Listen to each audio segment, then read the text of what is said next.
Pitching to journalists is often compared to dating. We constantly fear rejection, but actually, what's worse than rejection is the fear of being ignored. It's awful if you refresh your inbox after spending hours creating the perfect pitch and no one's replied to you. So that's why I think that there are 4 key ways that we can improve our chances of hearing back from journalists to get that all-important feedback. The first way is to understand the media.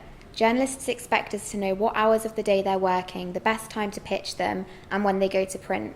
They don't want us to be contacting them when they've filed their stories. They want notice, so it's important we understand this. The second way is to take a targeted approach. We need to understand why our story is relevant for that particular journalist and personalise our pitch appropriately.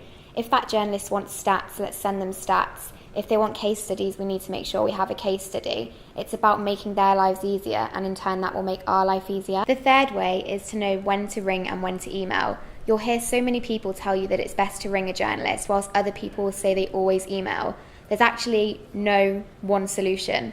The best thing to do is to understand that particular journalist and target them in their preferred method of communication. So by taking the time to go out and meet a journalist and learn about if they like to chat on the phone or if they'd rather just do it via email, you can make sure that you're targeting them appropriately. And finally, it's understanding when to follow up and when enough is enough. If you're not getting any responses, perhaps it's time to take a step back and evaluate why not, and then take a new approach.